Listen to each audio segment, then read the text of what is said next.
नाज़रीन, मैं हूं कुर्बान बलोच। इमरान खान ने बड़ा यू टर्न लिया। असेंबलियां फौरी तौर पर तहलील नहीं होंगी। इमरान खान को किसका इंतजार है, इस पे तो बात जरूर करेंगे, लेकिन हुक्मरान इत्तेहाद के लोग मुश्किल में क्यों हैं? पंजाब में परवेज इलाही के खिलाफ अदम इत्तेमाद की तहरीक क्यों नहीं आ रही? गवर्नर राज की जो बातें हो रही थी वो अब ऑप्शन इस्तेमाल नहीं होगा। एक मरतबा फिर अदालत उज़्मा का दर खटखटाया जाएगा। ये सियासी अदम इस्तेहकाम, सियासी इंतशार, मुआशी बहरान, ये सूरत हाल ऐसे चलती रहेगी या कोई एंड होनी है? कल साबिक़ वज़ीर-ए-आज़म इमरान खान की सदारत में तहरीक इंसाफ पंजाब असेंबली की पार्लियामेंट्री पार्टी का इजलास हुआ।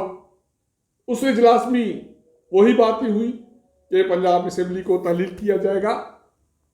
तहरीक इंसाफ, उसके इत्तेहादी सूबाई असेंबली से निकल जाएंगे। उस इजलास के बाद जमान पार्क के बाहर साबिक़ वज़ीर इत्तलात फवाद चौधरी ने प्रेस कॉन्फ्रेंस की और इमरान खान का पैगाम हुक्मरान इत्तेहादी सियासी जमातों को पहुंचाया कि अगर आप लोग हमसे मुज़ाकरात नहीं करेंगे नए इंतखाबात के लिए तो हम असेंबलियां तहलील कर देंगे। मुतालबा भी था, मिन्नत भी थी, जो बॉडी लैंग्वेज थी उसमें कोई धमकी नहीं थी जैसे माजी में होता है। तो इस तरह फवाद चौधरी ने प्रेस कॉन्फ्रेंस करके मिन्नत करी, दरखास्त की, लेकिन उसके फौरन बाद वफाकी हुकूमत के तर्जमान मरियम औरंगजेब ने वो दरखास्त इस पैगाम के साथ रद्द कर दी कि हाँ, इमरान खान इंतखाबात चाहते हैं, इंतखाबात होने चाहिए, लेकिन इंतखाबात होंगे अक्टूबर 2023 में। तब तक इमरान खान सब्र करे। उसके बाद सोशल मीडिया पे ये डिबेट एक शुरू हो गई कि इमरान खान हुक्मरान इत्तेहाद को और मुस्लिम लीग नून को, पाकिस्तान पीपल्स पार्टी की क़यादत को नए इंतखाबात के लिए मिन्नती क्यों कर रहे हैं। उनके हवाले से माजी में वो संगीन इल्जामात लगाते रहे कि वो चोर हैं, करप्ट हैं, करप्शन में मुलविस हैं, उन्होंने कौमी दौलत लूटा और बैरून मुल्क मुंतकिल किया, वहां असासे बनाए, महलात बने। अब वही इमरान खान उन्हीं लोगों से ये भी क्यों मांग रहे हैं कि आए, बातचीत करें, वरना असेंबलियां तहलील कर दूंगा। यह तासुर इतना बढ़ा कि इमरान खान को इसकी वजाहत करनी पड़ी, या यह कहा जा सकता है कि उसको यू टर्न लेना पड़ा। यू टर्न कहें आप उसको, फेस सेविंग कहें, जो भी कहें, तो इस मुतालबे और मिन्नत के बाद दूसरे दिन साबिक़ वज़ीर-ए-आज़म इमरान खान ने केपीके के पार्लियामेंट्री पार्टी की इजलास को खिताब किया और उसमें सबसे पहले इस सूरत हाल की वजाहत की कि पंजाब में जो बात हुई थी या फवाद चौधरी के जरिए जो मैसेज गया था उसका असर या उसका जो सेंस था वो गलत गया। मैंने ये नहीं कहा कि दरखास्त कर रहा हूं मुज़ाकरात करें, मैंने तो सिर्फ एक ऑप्शन दिया था कि हुक्मरान इत्तेहाद वाले आए, मुज़ाकरात करें, वरना असेंबलियां तहलील कर दूंगा। मुल्क में मुआशी बहरान है, मुआशी हालात खराब है, अगर फौरी इंतखाबात नहीं हुए तो ये मुल्क उस नहज पर पहुंचेगा जिससे वापसी मुमकिन नहीं। इमरान खान का ये दावा था कि अगर पीटीआई पंजाब असेंबली से, केपीके असेंबली से, बलूचिस्तान असेंबली से, सिंध असेंबली से निकल जाती है तो तकरीबन मुल्क के 66% हल्कों में ज़िमनी इंतखाबात होंगे, जिसका मतलब है कि मौजूदा इत्तेहादी हुकूमत बरकरार नहीं रह सकेगी। और उन्होंने अपने पार्टी कायदीन को, रुकने सूबाई असेंबलीज को यह कहा है कि वो इंतखाबात की तैयारी करें। वो इंतखाबात देख रहे हैं, इंतखाबाती होने इमरान खान को ये यकीन दहानी किसने कराई? ये सोचने वाली बात भी है, देखने वाली बात है। और दूसरी बात यह है कि इमरान खान सूबाई असेंबलियां तहलील करने के हवाले से जो ऐलान कर चुके, उसके बाद उस पर अमल दरामद के हवाले से किसका इंतजार कर रहे हैं? वो वेट एंड सी की पॉलिसी अख्तियार किए बैठे हैं। परवेज इलाही से मुलाकात हो गई और उसका ये दावा है कि परवेज इलाही ने उन्हें गो हेड दे दी, और वो ये भी कहता है कि केपी के असेंबली के वजीर आला ने ये कहा है कि वो असेंबली तहलील करने के लिए तैयार है। तो फिर सवाल ये उठता है कि इमरान खान साहब इस सूरत हाल पर या इन फैसलों पर अमल दरामद क्यों नहीं करते? उन्होंने ये क्यों कहा कि असेंबलियां टूटेंगी, तहलील की जाएंगी, लेकिन रवां माह, इसका मतलब है कि फौरी तौर पर ऐसा कोई इम्कान नहीं है कि पंजाब असेंबली या केपी के असेंबली तहलील हो।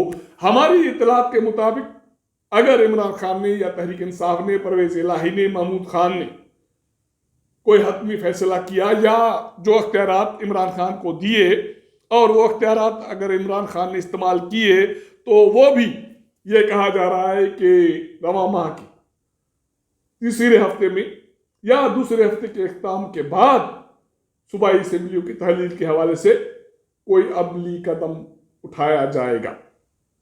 ये तो मुश्किल सूरत हाल हुई इमरान खान की, उसके यू टर्न की, उसकी मिन्नत समाजत का, उसको जो करारा जवाब मिला, उसके बाद वो लग रहा था कि परेशान थे, परेशान थे, और हल्की फुल्की कोई शर्मिंदगी वाली सूरत हाल भी महसूस की जा रही थी। क्योंकि लाहौर में जो फवाद चौधरी ने मैसेज दिया, उसके बाद सारी मीडिया पर यह मैसेज गया कि इमरान खान अब मौजूदा हुक्मरानों को मिन्नतें कर रहे हैं, लेकिन उसकी वजाहत उन्होंने कोशिश की, लेकिन लगता है कि कोई सूरत हाल अच्छी नहीं रही।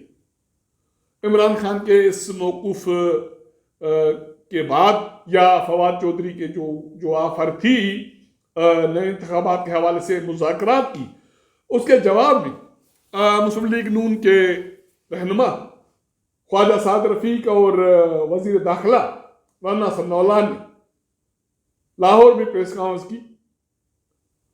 ख्वाजा साहब कह रहे थे कि मुज़ाकरात मशरूत नहीं होते, इल्जामात की रोशनी में मुज़ाकरात नहीं होते।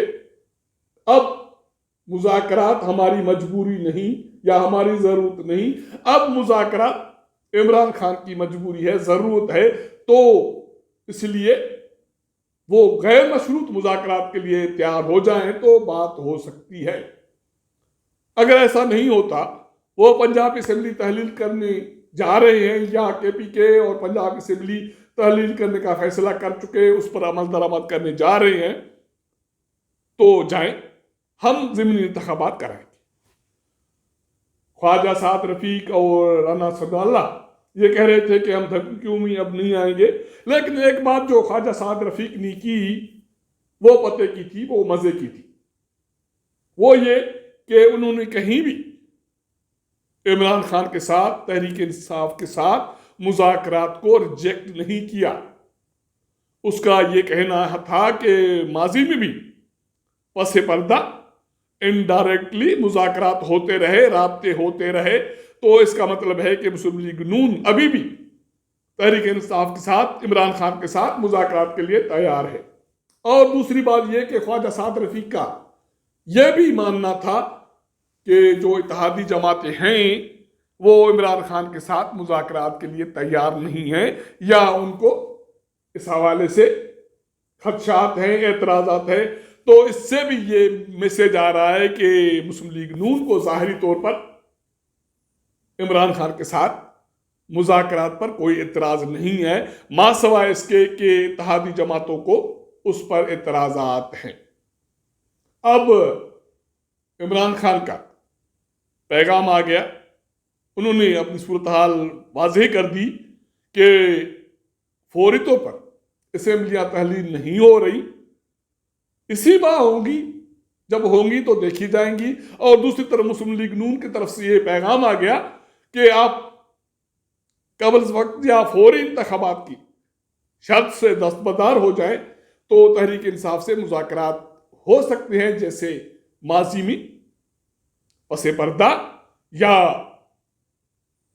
किसी के जरिए ये मुज़ाकरा होते रहे हैं। इस सारी सूरत हाल का अगर जायजा लिया जाए तो उसका ये मतलब है कि फरीक़ैन मुज़ाकरात के लिए तैयार हैं। अब जो रुकावट है वो ये है कि जो शर्तें हैं वो ख़त्म की जाए। मुस्लिम लीग नून या इत्तेहादी इमरान खान के साथ मुज़ाकरात के लिए तैयार क्यों है? ये मौजूदा सूरत हाल का तीसरा रुख है। वो इसलिए कि कुछ दिनों से जब से इमरान खान ने ऐलान किया, इत्तेहादी जमातों ने और ख़ास करके मुस्लिम लीग नून ने वकला से, कानूनी माहिरीन से मुशावरत की है कि अगर इमरान खान ये इक़दाम उठाते हैं तो हल क्या है, किस तरह इसको फेस किया जाए।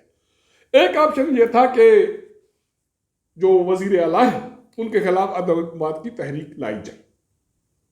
इस पर माहिरीन या वकला की राय ये है कि ये कोई ठोस या मजबूत रुकावट नहीं होगी। दूसरा ऑप्शन ये था कि गवर्नर राज, तो इसके हवाले से कानूनी माहिरीन कहते हैं, आईनी माहिरीन कहते हैं कि 2018 के आईनी तरामीम के बाद अब गवर्नर राज नाफिज करने का किसी के पास कोई आसान रास्ता नहीं है। इसके लिए ठोस जवाब होना चाहिए। अगर ऐसा नहीं होता तो फिर अदालत उज़्मा या हमारी अदालतें इस इक़दामात को उड़ा देगी। अब ऑप्शन क्या बचता है? वो ऑप्शन ये बचता है कि अगर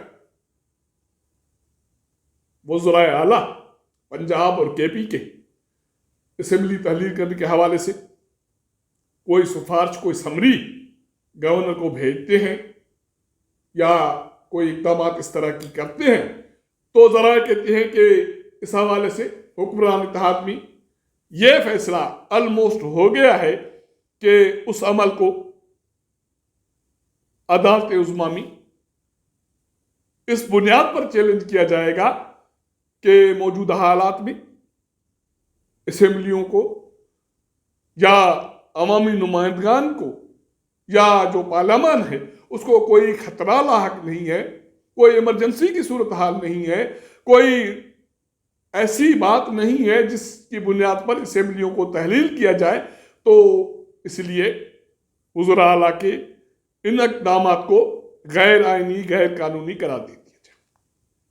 जहाँ तक परवेज़ इलाही के खिलाफ अदम एतमाद की तहरीक लाने की बात है तो इसके हवाले से भी मुस्लिम लीग नून के पास कोई आसान रास्ता नहीं है।